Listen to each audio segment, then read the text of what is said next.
नमस्कार मित्रांनो, मी गणेश मानकर. इग्नाइट अकॅडमीच्या या व्हिडिओमध्ये मी तुम्हा सर्वांचे स्वागत करतो. आरआरबी ग्रुप डी ची जाहिरात आलेली आहे. 10वी पास पात्रता असणारा उमेदवार याच्यासाठी फॉर्म भरू शकतो. याच्यामध्ये एक सगळ्यात महत्त्वाचं पद ते म्हणजे ट्रॅक मेंटेनर ग्रेड 4. याच्या 11,000 जागा आलेल्या आहेत यावेळी. म्हणजे 22,000 पैकी निम्म्याच्या वर जागा या फक्त या पदाच्या आहेत. या पदाविषयी मी तुम्हाला संपूर्ण माहिती सांगणार आहे. मेन याच्यात मी महिलांनी या पदासाठी अप्लाय करावं का, या पदाला प्रिफरन्स द्यावा का, याची पण माहिती मी तुम्हाला सांगणार आहे. सोबत याचं कामाचं स्वरूप काय असतं, नेमकं काम काय असतं, फील्ड वर्क काय असतं, काही ऑफिस जॉब वगैरे असतो का, त्याच्यानंतर बदली होते का याची, त्याच्यानंतर प्रमोशनची काय चान्सेस असतात, वेतन किती मिळतं, काय काय सुविधा मिळतात, सुट्ट्या किती मिळतात, ट्रेनिंग कुठं होते, ट्रेनिंग कशा पद्धतीने होते, ही संपूर्ण माहिती म्हणजे या पदाविषयीची तुमची कोणतीच माहिती अपूर्ण राहणार नाही जर तुम्ही हा व्हिडिओ शेवटपर्यंत पूर्ण बघितला. आणि हा व्हिडिओ तुमच्यासाठी महत्त्वाचा आहे कारण की तुम्हाला आता प्रिफरन्स द्यायचे, तुम्हाला जे आहे तर ते पोस्ट सिलेक्ट करायचे, तर त्याच्यासाठी हा व्हिडिओ पदाविषयी माहिती देणारा महत्त्वपूर्ण असणार आहे. आणि या रेल्वे ग्रुप डी ची संपूर्ण तयारी करून घेण्यासाठीची मराठीमध्ये ऑनलाईन बॅच, महाराष्ट्रातून सर्वोत्कृष्ट टीम सोबत टॉप मोस्ट फॅकल्टी तुम्हाला याच्यात शिकवणार आहेत. लाईव्ह स्वरूपाची बॅच असणार आहे आणि मराठीमध्ये परीक्षा होते म्हणून मराठीमध्ये 1499 मध्ये ही संपूर्ण बॅच तुम्हाला मिळणार आहे. कोणी पदवीधर असेल जो ग्रुप डी आणि एनटीपीसी दोघांना एलिजिबल होतो, मी तर त्यांना म्हणेल की तुम्ही आपली कॉम्बोज बॅच घ्या, जी कॉम्बो बॅच तुम्हाला एका चांगल्या रिझनेबल प्राइस मध्ये मिळते आणि दोन्ही पोस्टची तुमची तयारी होते. अदरवाईज तुमच्यासाठी ग्रुप डी ची बॅच आहे. इग्नाइट अकॅडमी ऍप्लिकेशन डाउनलोड करून तुम्ही या बॅचला एनरोल करू शकता. चला बघा, इथं ट्रॅक मेंटेनर ग्रुप 4 बघा किती जागा आहेत, 11,000 जागा तुम्हाला पाहायला मिळतात. म्हणजे 22,000 मध्ये हे सगळ्यात महत्त्वाचं पद जे आहे तर ते इथं पाहायला मिळतं. म्हणजे सगळ्यात जागा असणार आहे. याची निवड प्रक्रिया कशी होते लक्षात घ्या. ग्रुप डी मध्ये निवड प्रक्रिया सिंपल आहे, कम्प्युटर बेस्ड टेस्ट आहे आणि याच्याच आधारे तुमची फायनल सिलेक्शन होतं. परंतु हे क्वालिफाय करावं लागतं, हे डॉक्युमेंट व्यवस्थित द्यावं लागतं आणि मेडिकल मध्ये तुम्हाला फिट असावं लागतं. म्हणजे कम्प्युटरची टेस्ट तुम्हाला द्यायची. फिजिकल इफिशियन्सी टेस्ट मध्ये लक्षात घ्या, पुरुषांना याच्यात लक्षात घ्या 35 किलो वजन उचलायचंय आणि 100 मीटर अंतर 2 मिनिटात पार करायचंय आणि 1000 मीटर धावायचं आहे 4 मिनिटे 15 सेकंदात. पुढे महिलांनी काळजी घ्या, 20 किलो वजन उचलायचंय, 100 मीटर जायचंय आणि 2 मिनिटाच्या आत जायचंय. 1 किलोमीटरचं ग्राउंड तुम्हाला 5 मिनिटे 40 सेकंदात जे आहे तर ते कम्प्लीट करायचं आहे. आलं लक्षात. पगार याचा जर पाहिला तर 32,000 ते 38,000च्या दरम्यान डायरेक्टली तुम्हाला इन हँड पगार मिळतो सुरुवातीच्या काळात. पण आता याचे संपूर्ण डिटेल इन हँड पगारमध्ये काय काय कंपोनेंट असतात, डीए काय आहे, टीए काय आहे, रिस्क अलाउन्सेस काय, ड्रेस अलाउन्सेस काय, ही सगळी माहिती मी येणाऱ्या एका सेपरेट व्हिडिओमध्ये तुम्हाला देणार आहे. म्हणून त्याच्यामध्ये आपण या सॅलरी विषयी माहिती पाहूया. फक्त तुम्हाला 32 ते 38 मिळते आणि बेसिक पे तुमचं 18,000 एवढं असतं. आता ट्रेनिंग सगळ्यात आधी जेव्हा तुम्ही जॉईन होतात ना मित्रांनो, तेव्हा तुमची ट्रेनिंग घेतली जाते. ही ट्रेनिंग 4 आठवडे ते 1 महिना दरम्यान जी आहे तर ती असते. ओके, 20 दिवस किंवा 30 दिवस पर्यंत तुमची ही ट्रेनिंग चालत असते. ओके, या ट्रेनिंग मध्ये तुम्हाला वर्गातील म्हणजे थेअरी लेक्चर्स आणि प्रत्यक्ष रुळावरील शिक्षण जे आहे म्हणजे प्रॅक्टिकल, थेअरी आणि प्रॅक्टिकल या दोघांचा समावेश या ट्रेनिंग मध्ये तुम्हाला पाहायला मिळतो. आता या ट्रेनिंग मध्ये लक्षात घ्या, पहिल्यांदा आधी सुरक्षा नियम, सेफ्टी रूल्स तुम्हाला शिकवले जातात की तुम्ही ट्रॅकवर काम करताना स्वतःचा जीव कसा वाचवायचा आणि ट्रेनचा अपघात कसा टाळायचा हे सर्वात आधी तुम्हाला शिकवलं जाते. सेफ्टी वगैरे रूल शिकवले जातात. त्याच्यानंतर जे जे काही इन्स्ट्रुमेंट असतात, जे साहित्य असतात त्यांची ओळख करून दिली जाते. म्हणजे ट्रॅकची देखभाल करण्यासाठी जे काही टूल्स इन्स्ट्रुमेंट असतात जसं की बेल्ट, गॅबॉर, कटर, जॅक यांचा वापर कशा करायचा, ते कसे हाताळायचे त्यांचा तुम्हाला शिकवलं जातं ट्रेनिंग मध्ये. त्याच्यानंतर टेक्निकल नॉलेज तुला दिलं जातं. उदाहरणार्थ गेज म्हणजे 2 रुळांमधील अंतर किती असलं पाहिजे, स्लीपरचे प्रकार, खडी जे बॅलास्ट असतं ते किती प्रमाणात असावी यांचे टेक्निकल शिक्षण दिले जाते. आणि त्याच्यानंतर तुम्हाला सिग्नलची ओळख दिली जाते. उदाहरणार्थ हातातील झेंडे लाल असेल, हिरवा असेल, रात्रीच्या वेळी टॉर्चचा वापर करून ट्रेनला सिग्नल कसा द्यायचा, तर या सगळ्या काही गोष्टी तुम्हाला ट्रेनिंग मध्ये ज्या आहेत तर त्या शिकवल्या जातात.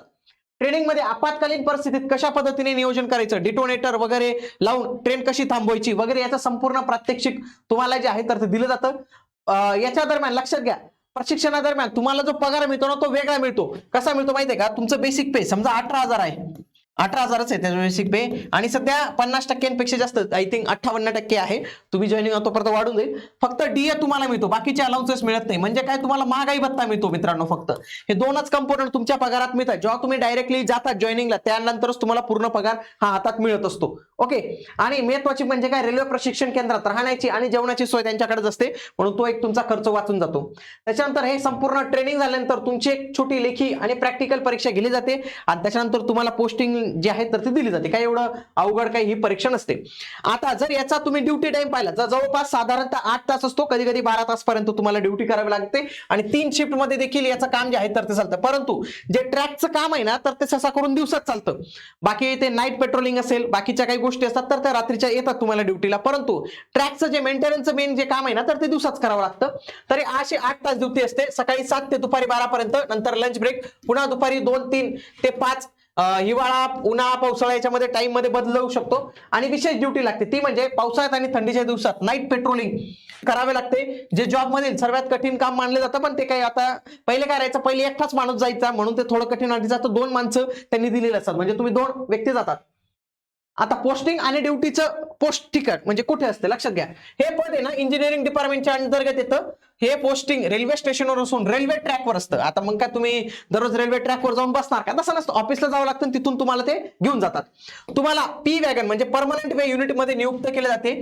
तुम्हाला तुमच्या गँग सोबत, गँग म्हणजे काय, तुमचे सहकारी सोबत, ते याला आहे ना आधी गँगमॅन हा शब्द वापरायचे म्हणून ते गँग हा शब्द आले. तुम्ही अरे लय लोकल शब्द वापरताय सर, तसं नाही, याचं नाव पहिले गँगमॅन होतं.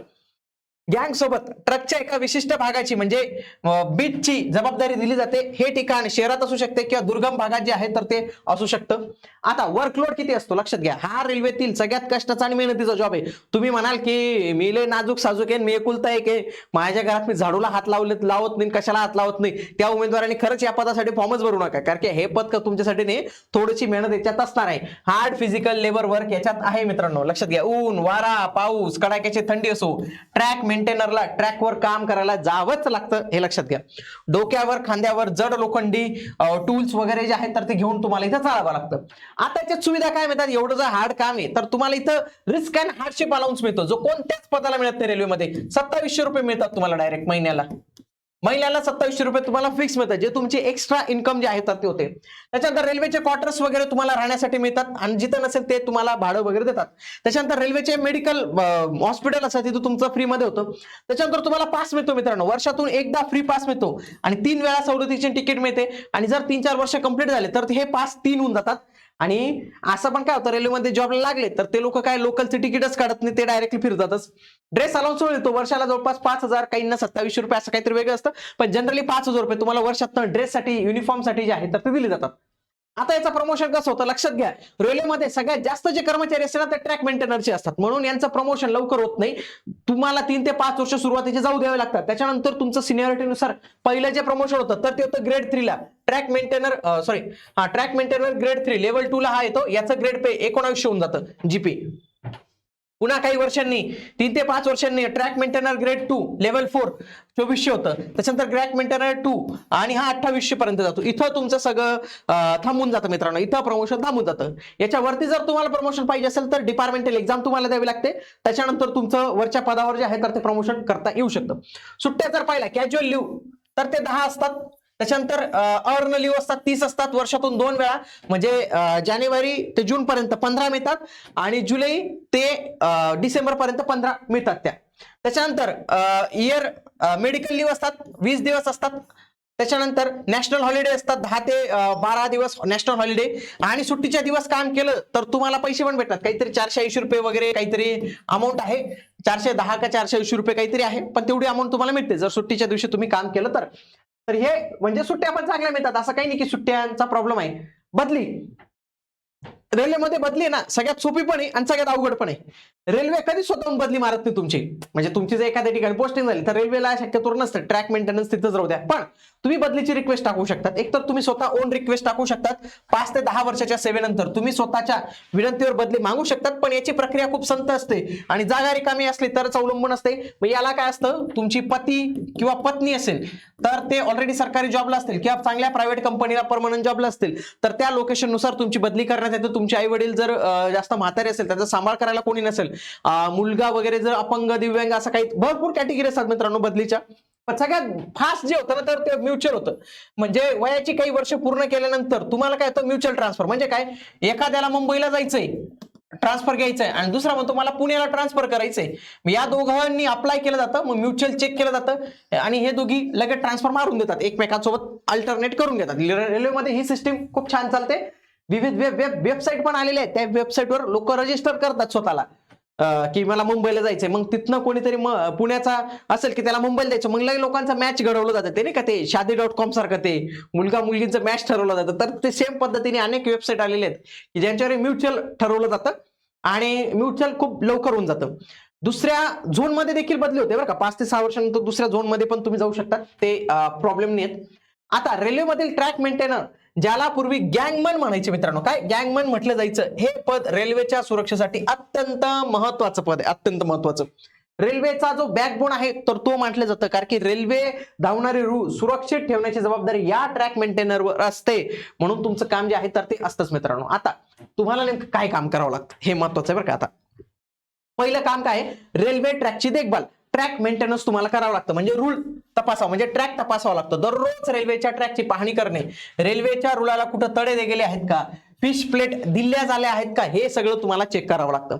दुसरे पॅकिंग अँड अलाइनमेंट, पावसाळ्यात किंवा अतिवापरामुळे रुळाखालील खडी जी असते तर ती सरकते, ती पुन्हा व्यवस्थित करणे, भरणे आणि त्यांची अलाइनमेंट करणे. ग्रीसिंग, रुळांच्या जे जॉईंट्स असतात तिथं ग्रीस लावणे, जेणेकरून जे फ्रिक्शन जे आहे कमी होईल.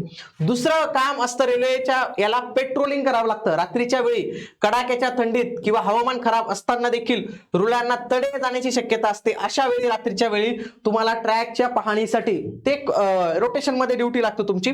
पावसाळी गस्त म्हणजे मान्सून पेट्रोलिंग जे आहे तर ती देखील करावी लागते.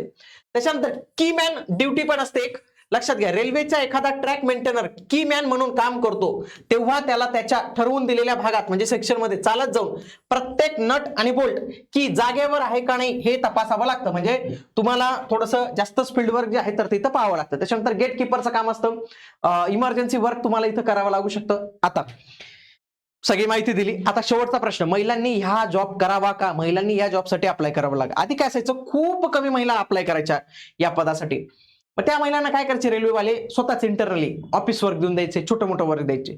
पण आता काय झालं की महिला बऱ्याच प्रमाणात अप्लाय इथं करायला लागल्या आणि एवढ्या प्रमाणात अप्लाय करायला लागल्या की त्याच्यामुळे त्यांच्याकडे काही ऑफिस वर्क नाही. कारण की काय होतं, एकीला दिलं दुसरी परत म्हणते सर तिला ऑफिस वर्क दिलं आणि मला तुम्ही मेंटेनन्सला पाठवून राहिले. मग आता काय करतात रेल्वेवाले, सेम त्यांना डेची ड्युटी लावतात, महिलांना शक्यतो डेची ड्युटी लावतात, तिथं डेची ड्युटी लावतात आणि डायरेक्ट पुरुषांबरोबर कामाला देखील पाठवतात. ओके, पाठवतातच, ते चांगलं काम तुम्हालाही करायला लावतात. तुम्हाला हे बघितलं जात नाही की यार महिला आहे म्हणून काम नाही, म्हणून ज्या महिलांना वाटतं की मी एवढं काम करू शकते, थोडंसं फील्ड वर्कचं जास्त काम आहे, त्याच महिलांनी याला थोडा प्रेफरन्स जो आहे तर तो दिला पाहिजे. थोडंसं आव्हानात्मक काम आहे. याचे कारण म्हणजे उन्हातान्हात ट्रॅकवर काम करणे, 10 ते 15 किलो वजनाची साधने उचलणे आणि अनेकदा जे आहे रिमोट एरियाजमध्ये तुमची ड्युटी जी आहे तर ती लागते. सध्याची परिस्थिती, अनेक महिला उमेदवार हा जॉब जॉईन करतात. रेल्वे प्रशासन शक्य असल्यास महिलांना गँगमध्ये हलके काम जसं की चावीवाला, कीमॅनला मदत करणे, गेटवर ड्युटी, ऑफिसमध्ये काम देण्याचा प्रयत्न करते. परंतु हे काही निश्चित नसतं. तुम्ही ज्या ठिकाणी जातात त्या ठिकाणी तुमचा बॉस असेल, त्याचा स्वभाव कसा आहे, तो कसा बिहेवियर करतो ते. मग महिला काय करतात माहितीये का, या पदाला फक्त जॉईन मारतात आणि जॉईन केल्यानंतर ते डिपार्टमेंटल एक्झाम देतात आणि लगेच चांगल्या डिपार्टमेंट एक्झाम जे देऊन क्रॅक करतात. हे लक्षात घ्या, रेल्वेमध्ये जॉब मिळणंच हे खूप मुश्किल झालेलं आहे. म्हणून आपण जर म्हणू की ट्रॅक मेंटेनर नको, हे पाहिजे ते पाहिजे, आपण चॉईस राहिलेली नाही, चॉईस त्यांच्याकडे गेलेली आता. कारण की आपल्याला तेवढा अभ्यास जो आहे तर तोही देखील जे आहे तर ते करावं लागू शकतं. तर या सगळ्या काही गोष्टीत पुरुषांनी बिंदास फॉर्म भरा, आपल्याकडे ऑलरेडी जॉब नाहीत, आपल्याला काम करणंच आहे. महिलांनी व्यवस्थित बघून करा, कारण की याच्यामध्ये थोडंसं आव्हानात्मक काम आहे, थोडंसं फील्ड वर्क असणार आहे, थोडंसं तुम्हाला हार्ड वर्क जे आहे तर ते करावं लागू शकतं. आणि या गोष्टी लक्षात ठेवून तुम्ही जे आहे तर ते नक्की अप्लाय करू शकतात. आणि ज्या काही उमेदवारांना ग्रुप डी साठीची चांगली तयारी करायची आहे, कारण की आपलं हे जे चॅनल आहे ना मित्रांनो, हे चॅनल दोनच उद्दिष्ट, एक म्हणजे काय रेल्वे आणि दुसरं स्टाफ सिलेक्शन कमिशन. केंद्र सरकारच्या याच्यामध्ये मराठी मुलांचा टक्का हा कमी आहे, कारण की मराठी मुलं जास्त पहिलेपासूनच जास्त गेले, रेल्वेमध्ये तर एसएससी मध्ये गेलेच नाही. आणि हे सगळं लक्षात घेऊनच त्यांना आता मराठीमध्ये परीक्षा होतात, मराठीमध्ये सिलेबस मिळावा, त्यांना चांगल्या टेस्ट मिळाव्या, त्यांना चांगलं गायडन्स मिळावं, यासाठीच आपला हा चॅनल आहे. म्हणून तुम्ही आपलं हे चॅनलला जॉईन करून ठेवा.